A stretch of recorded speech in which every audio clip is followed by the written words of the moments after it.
There've been reports of strange incidences nearby. I've sent agents to investigate.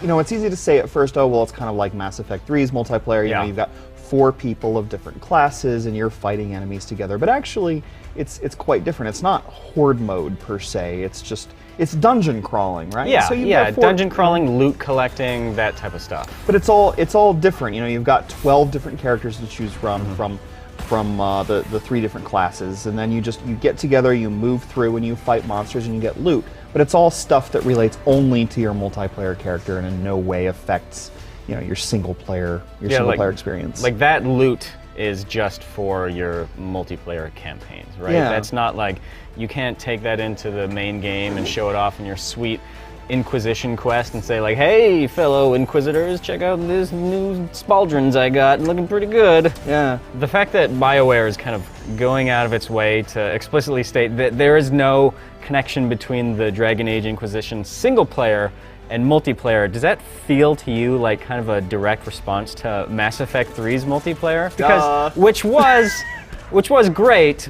but they tried really hard to connect that multiplayer to the single player, right? So they're going out of their way to say, oh, well, right now this is a completely separate experience.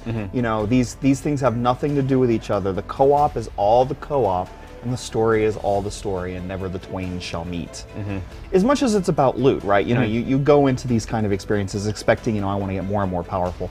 But I'm hoping that it actually brings something challenging and interesting to keep you engaged from moment to moment, especially when, you know, they've got a limited number of these dungeons and these adventures. I think it's like 3 multiplayer campaigns to start off with. I wonder if, like, are they going to make it really difficult right off the bat just to add some extra length to the overall experience? It's possible. I also know there are random elements to the whole thing. Yeah. So, you know, there's a reason to go back again and again. I mean, even for something like Diablo 3, because there are elements that are procedurally generated and randomized, so that, you know, there's always a reason to go back per se. I just want it to be more than just about the loot. Yeah, well, I guess we'll find out soon, or at least I'll find out soon, because they're going to have it playable at PAX. And I'll be sure to report back to you. I'll send you a text message to let you know how it is. Thank you. You'd be like, oh, things are really great here with Dragon Age Inquisition at PAX, Kevin. How are you? And I'll be like, I'm here eating pizza and feeling sad and alone. Feeling sad and alone, yeah.